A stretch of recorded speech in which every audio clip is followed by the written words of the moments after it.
My name is Charles Oliver Hendricks, Jr. I bought a home in Port St. Lucie, Florida, and he owned the home directly next door to me. Looking at my home, he would have been to my left. That's where I first met Michael Dunn. So I lived next door to him for 8 years. Okay. He had a really arrogant attitude about him, like he was smarter than everybody else. I found that not only annoying, but quite amusing, because I didn't find him as near as intelligent as he thought he was. He knew about computers, but he didn't appear to know a lot about interpersonal relationships and how to get along with people. That was just my perception. He had an air where he was light and friendly and he laughed, but if you disagreed with him, he would get boisterous and try to be overbearing and try to intimidate people with his size and his voice. And he appeared to me to be very selfish, and that there wasn't much that he wouldn't do to get what he wanted or get his way. Very arrogant. Most of what I know about Michael Dunn comes from his wives. As I said, he was married to a foreign national, Sarah. She was from Mexico. The next wife he had was another foreign national from Colombia, and her name was Clara. And at different times through these relationships with these women, they had come to my house crying, claiming that they were scared to death of this individual, that he had put a gun to their head, that he had threatened to take their children away from them. They both had children. And he had threatened to have them deported if they didn't do exactly as he said, and that he would keep the kids, that they'd never see their kids again, that type of thing. Now, as I said, the women came to my home and told me these things. I didn't go to their home. I didn't solicit these comments from these women. And the second wife that he had a child, a male child, probably about 10 or 11 years old.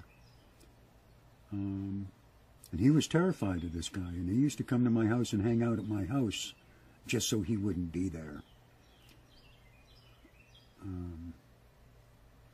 He was, in terms of what some people would call an effeminate type male, very happy child most of the time.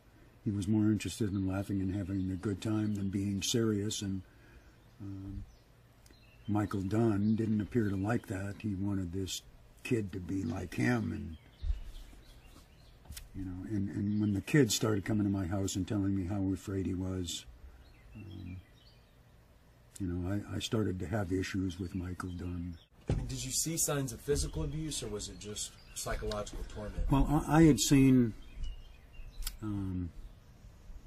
swollen lips and a bruised face on Clara, on Sarah. I'm sorry, the first wife that I knew that he had while I was living next door to him.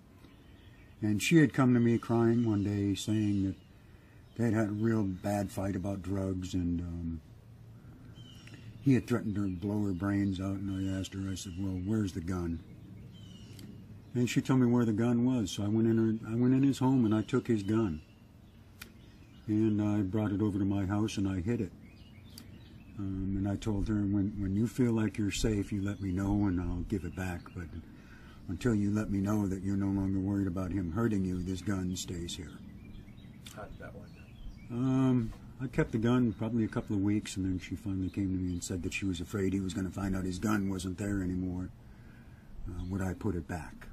So I did. I wasn't real comfortable with that, but I did. I regret giving that gun back now.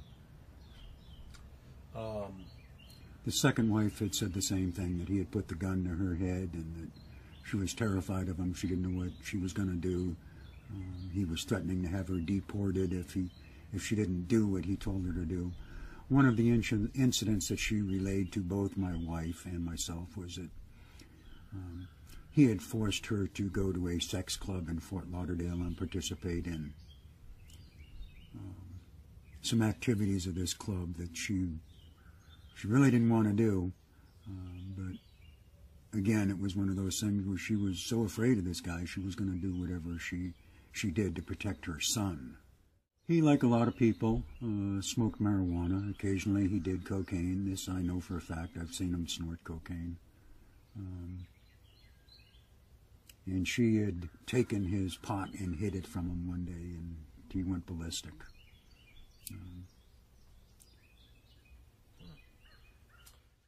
At one point through this relationship with Michael Dunn, his software company was involved in a legal dispute with a gentleman out of Vero Beach by the name of Greg Walker. And they were going through some sort of litigation, and they were being sued, and they were countersuing or something. I'm not certain all of the legal stuff. But apparently this guy, Greg Walker, was... they were afraid that they were going to lose this case, and one incident that really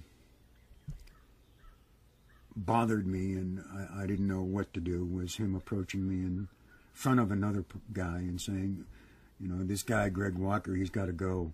You know anybody that will take care of him for me? And I respond, what do you mean, take care of him? You want him beat up, what? And he said, no, I want him dead. The guy's a liar, blah, blah, blah.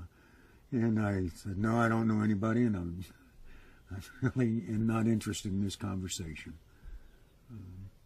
My alarms went up then, and I said, you know, this guy's not right in the head. This is about a legal problem, and he wants some guy knocked off, and he's asking me to, you know, do I know anybody that will do a hit, or will I do a hit on somebody? And I don't know where that came from. He knew about my history of being violent. He had heard some stories about me getting into a couple of confrontations in bars and how I had managed to beat the crap out of several people at one time. So I guess he thought that lent to me being a friend of his, that, you know, I would do something like that for him. I'm not certain where it came from, but I wasn't interested in anything like that. But I notified the Port St. Lucie Police Department that somebody had solicited me to do a hit from on somebody from Vero Beach, and they seemed completely disinterested. His father was working on a sailboat, a double pontoon type sailboat, and he had his hand down inside of the hull of this thing holding up some wires, and his father was drilling a hole through it. And the drill went through the fiberglass a little bit too quickly, and it hit his hand. It messed up one of his fingers. He ended up having surgery and going through all of this crap. And he had gone to his doctor, and he had told his doctor that his hand got hurt helping his dad work on a boat. Well, the next time he went to the doctor, they had come up with a scheme to get insurance coverage through the homeowner's insurance. And he told the doctor, no, it wasn't a boat, it was a bolt. I was helping him work on a deadbolt. And then they filed a claim through his father's homeowner's insurance and got a settlement. And he laughed about that. He thought that was really funny, that he had screwed the insurance company out of $30,000. There was another incident where he was working for the Psychic Readers Network. I believe that's what it was called at the time when they were first organizing. And he was setting up, he was their head computer guy, buying all this equipment from vendors, various vendors, to set up all of this equipment that could track all of the phone calls and time how long people were on with the different psychics, and network all of the psychics across the country so that they could be billed and charged. And he set up what from my understanding was a pretty extensive network for this company of a lot of computers. But he would buy the equipment from the vendors, and he would get rebates for buying these equipment. You know, hundreds of hard drives, motherboards, cases, etc. He would get rebates, and instead of turning those rebates back to the company that he was working for, the people he was working for, he would have these suppliers of these computer parts send the rebates in the names of his daughters and his wife and him, and then he would cash them. And he laughed about that. And I'm talking a lot of money. I'm not talking, you know, $30 or $40. Sometimes he would have 40 or 50 checks that were $40 or $50. And, how did you learn about that? Like, would he brag about it? He bragged about it. He bragged about how smart he was and how he was screwing over these people he was working for, how he was making all of this money on these rebates. He had a falling out with his parents. He worked for his parents at Dunn and Dunn Computing, or Dunn and Dunn Solutions, whatever it was called at the time. And he had a falling out with them about the way the company was going. So he was let go by his parents. And they agreed to pay him his salary until he found another job. They agreed to pay his salary for 6 months. He wasn't out of work 2 weeks when he went to work for the Psychic Readers Network, these people that were doing the psychic bullshit.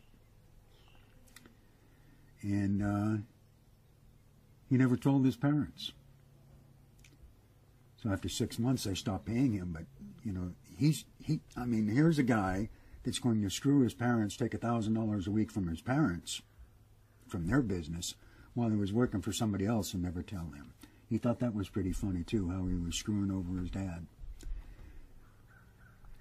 So that's the type of person he was. So I had as little to do with Michael Dunn as I could. He was my next-door neighbor, so I had to acknowledge his existence, but he wasn't my type of person.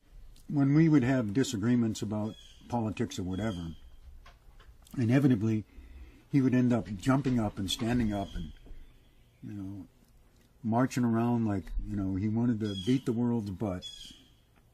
And he would get really loud, and I would just look at him, you know, like, you know, you're crazy, dude. There were people coming and going from his house, but a lot of times they were hookers. And he used to brag about that, too. Well, I never got that, but yeah, he would have hookers come to his house when the women weren't there. I never got it. The time that he talked about putting a hit on that other guy, when was that? I mean, I know you don't know dates and all, but over the 8 years, about when was that? Early, middle, late? Yeah, it was a couple of years after I had moved there. I'm going to say in the probably 99, 2000, somewhere around there. Over a business dispute? Yes. Now, one of the things that occurred that to this day will bother me was there were several people that worked for Dunn and Dunn Computing Solutions, and it was coming up on Thanksgiving, and they were going to be taking the day off before Thanksgiving or something. And the owners had said they weren't going to pay the employees for the day prior to Thanksgiving or Thanksgiving, that they weren't working, they weren't going to be getting paid. One of the people that I ended up becoming friends with that I met through Michael Dunn, quite frankly, stood up for the employees and said, hey, you know, this isn't right. You know, you can't be doing this. So they fired a lot of them, to include the guy that stood up for the employees. Well, the guy that got fired by Dunn and Dunn Computing, he started his own company with another former employee. And they were sued by Dunn and Dunn for copyright infringement or something. And they're still suffering from that. You know, that was the way they operated, man. It was like he had learned from his father to screw anybody you can and don't worry about it. And I found that extremely offensive, the way they treated their employees. That's the type of person Michael Dunn was. He didn't care who he screwed as long as he was making a buck. I think that there's entirely too many people in this country that are getting killed needlessly because people that should never, ever get their hands on guns are able to get them. And Michael Dunn is one of those people. I believe that if he had been subjected to some sort of psychological evaluation, or they had really done a background investigation on him to find out his propensity to be violent and a bully, that possibly, not 100%, but possibly he would have never gotten his hands on a weapon. Did I ever hear him say that he wanted to shoot somebody? Not directly, but there were several times where he made comments that, I can't wait for somebody to try something with me when I have my gun. You know, I'm the type of person, that's the last thing I want to be contemplating. You know, I don't want to have a confrontation with somebody while I have a gun. Anybody that does, they're predisposed, in my opinion, to kill somebody. If you're looking for a confrontation just because you have a gun, there's no question in my mind that people that are looking for problems when they have a gun, someday are going to find it. And when I heard about this incident with Michael Dunn, I said, there you go. I knew it. Sooner or later, he's going to kill somebody. I had said that to my wife. I had said it to my daughter. Sooner or later, this guy is going to kill somebody. He thinks that a gun makes him safe and makes him all powerful. And that was the attitude that he had. When he talked about his gun, it was like it was his best friend and that he could overcome the world with his freaking 9mm. The mentality just... His mentality towards guns didn't correlate with his intellect when it came to computers. It was like, what's wrong with this guy? You know, they say you keep your enemies close. Well, I kept my eye on Michael Dunn because I didn't trust him. I flat didn't trust him. I didn't know what he was capable of. And I had an inkling of what he was capable of, and I wasn't going to be a victim. So I kept my eye on him. And I heard about the incident on the TV that a youth had been shot over loud music, and I looked into it because I'm concerned with gun violence in this country. And when I saw it was Michael Dunn, I said, there you go, I knew it. I knew it was going to happen sooner or later. And my instant reaction was, he had tried to tell somebody what to do and they didn't comply. Because that's the type of personality he had. By God, you're going to do what I tell you to do. And I could see this scenario playing down where somebody had said, no, I'm not going to do what you told me to do. And him first getting loud and then, you know, trying to exhibit his physical presence by getting out of the car and showing people how big I am. And then when that still didn't work, I could see him pulling out a gun and shooting somebody just because they had defied him.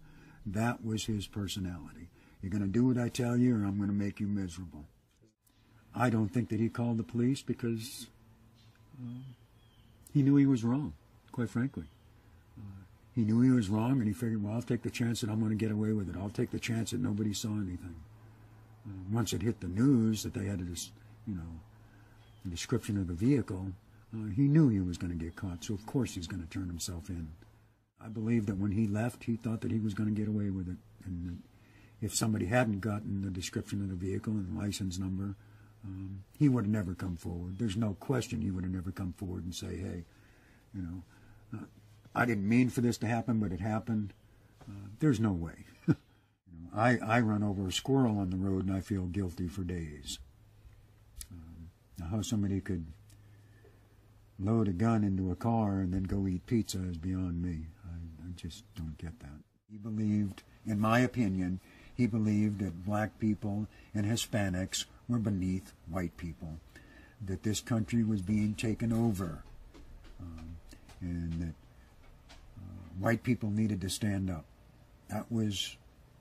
Those are his words, not mine. That this country was being taken over by minorities. And Michael Dunn got infuriated that somebody would not obey his commands, and he lost control. Do I believe that he wanted to kill that young man? No, I don't believe that. I think he lost control, and once the bullets came out of the barrel of that gun, he couldn't take it back. That's what I believe.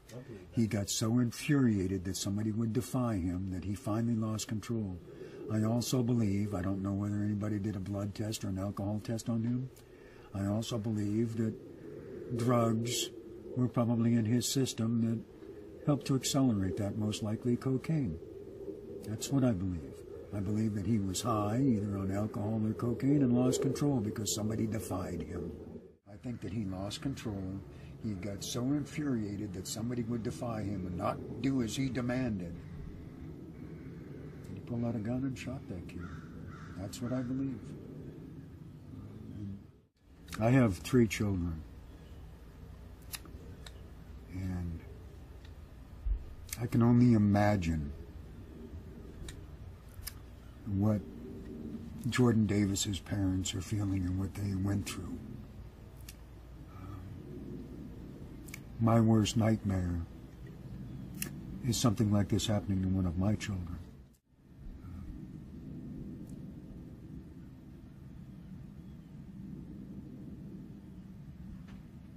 I feel for those people more than I can put into words. And I don't think anybody should feel the way they are probably feeling. I don't think anybody in this country should go through what they have had to go through. He was a pervert, and he did the drugs, cocaine, and as he described it, he was smarter than everybody else. Everybody else was stupid or uneducated. He could outthink everybody. He was the top of the cream of the pile. His brother and some single guys would party all night long and do drugs and drink and just be noisy. Did you ever see either verbal abuse or physical abuse? Oh, yes. I saw the verbal abuse. I didn't see physical abuse. I saw a bruise once.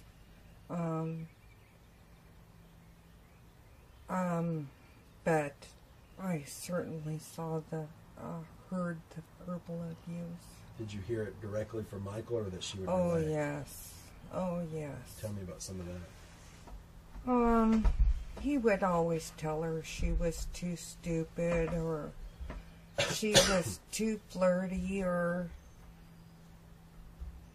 she didn't know anything. I mean, he treated her really like a dog. Well, let's talk about Clara then. She dated him for a couple of months, and one day I ran into her in the local Publix by the meat counter, and she said she had married Michael. And I said, when? And she says, Tuesday or something, some other day. And I said, where? Where did you guys go? Because I was shocked. And she said, the UPS store. And I said, the UPS store? They can marry you? And she said, yeah, it's all legal, the UPS store. I was just shocked, and I said congratulations and whatever. The next time I saw her, she seemed upset, and I invited her over for coffee. I think it was my day off or something. And so she came over, and we were sitting on the front porch, and I said, what's wrong? Clara, what's wrong? And she said, I think I made a mistake. And I said, what do you mean you think you made a mistake? Because I knew it was a mistake. She said, the night after we got married, he took me to a switch club. And I said, what do you mean a switch club? What's that? And she said, that's where couples go and they switch partners. And I said, and you did? She said, what can I do? I didn't want to, but he made me. It was disgusting. And I said, do you have your green card? And she said, yeah, but it's going to expire. And I said, okay. He's doing it again. Yeah. Just somebody keep under his thumb. Mickey, that's right. Mickey. At first he liked Michael because Michael would do things with him, but then he started yelling at him and bullying him and bullying his mother. And Mickey didn't like that. He was a macho little boy from the get-go. He protected his mother. And at one point, Clara left him and took Mickey. And Mickey, I saw her once or twice out and about. And Mickey had told her that if she went back to Michael, he wouldn't go with her. He was about 12 at the time. He wouldn't go with her. Did you know Mr. and Mrs. Dunn, Michael's mom and dad? I liked Mr. Dunn. He was kind of easygoing or jovial. That guy you meet who you're happy to meet and you feel good, fuzzy, warm meeting him, but once you get to know him, you start going, huh? But the mother was hardcore. Really? The mother was hardcore. What do you mean?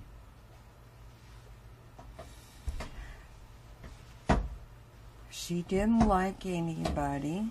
She didn't like anybody messing with her boys. She didn't like anybody question her actions or honesty or her boys in that respect. They were a tight family unit as far as she was concerned, and nobody talked outside the family under pain of punishment. And she lorded it over the boys. She controlled the money and controlled the boys. Did the other son, I think he lives like in Ohio now, did he live in the area? Matthew, yes. I liked Matthew. Matthew was not as perverted as Michael. What do you mean perverted? Michael was a pervert. Michael was a sexual pervert. Pornographic stuff on his computer. He posted a picture of his naked wife on the computer.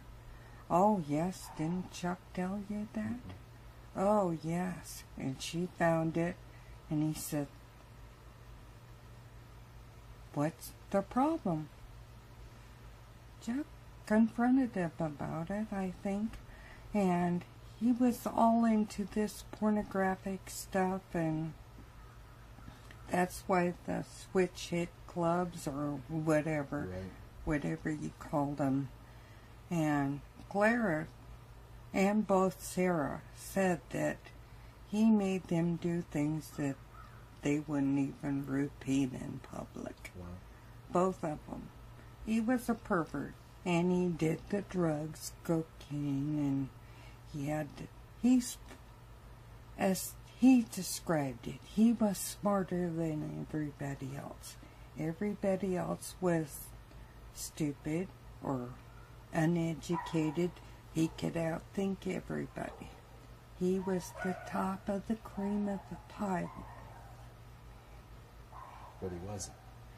No, I didn't think so. He was very smart, and very smart with computers. But I don't think he was smart about life. Right. What drugs did he do? That you know of? Cocaine and marijuana. When did you first hear about the shooting, the one involving Jordan Davis? The same night it happened that it was on the news. My husband came into the bedroom and told me Michael had shot somebody. And my first thought was he always wanted to shoot somebody, but I didn't know it was a young boy at the time. He told me about it, and my heart just broke. But he always wanted to shoot somebody. What do you mean? That was the ultimate power trip. You know, he could get over an insurance company, He could get over on people and on jobs and whatever. But I think that was the ultimate power trip for him. And I asked him one time, don't you believe in God? What would God think? And he said, no, that's for suckers. That's a crutch. People use that. Once you're dead and gone, you're dead and gone. That's it, lights out. There is no God. Michael Dunn thought God was for suckers. Oh, yeah, it was a crutch people used. The stupid people used.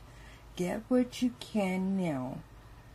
And there is no consequences because once you're gone, you're gone. He used the N-word a couple times, but I told him that wasn't allowed in my house, so he never said it around me again. But only to keep under his thumb, he thought everybody was beneath him. Did you ever see his gun? Yes. Yeah. Sarah came over one night. She come running over in tears. He was ranting and raving, and she come over and he had hit her. And I saw the bruising and the red, especially the next day. And my husband went over there. He's threatening me with a gun. He's going to blow my head off. So my husband went over there and told him, hey, you ever hit this woman again, and you and me are going to town. And he took his gun and he brought it home. I think we had it a couple months or couple weeks or whatever until he gave the gun back. But Sarah was distraught, and she stayed a couple of days. But she had bruising. I was really glad when we moved. Sounds like it. Arrogant, entitled, large, because I'm only 5 foot tall, Right.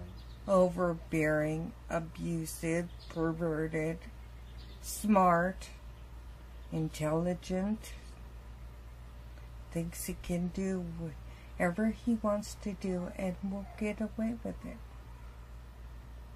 Does it surprise you that his last words to Jordan Davis was, "You're not," before he shot him, was, "You're not going to talk to me like that"? No, that doesn't surprise me. Did he say that? Why doesn't that surprise you? Because nobody talked to Michael like that, but his mother and his father and Chuck, as far as I know, and me and my kids.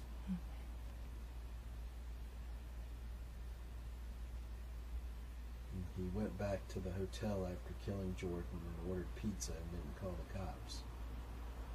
That doesn't surprise me. Oh well, he deserved it, is what I think was going through his mind. He bothered me, he inconvenienced me. Oh well. That's all it took for Michael. I think so. Especially if he was doing any sorts of drugs or alcohol. You know, but even without, I'm not surprised. I want to see justice be done. And this senseless violence with guns. And people as crazy as Michael having a gun. Being superior to everybody else. I think in the Old West, he would just be one of those guys who just goes around shooting somebody for looking sideways at him. You don't agree with me? Pow. So, it's just not right.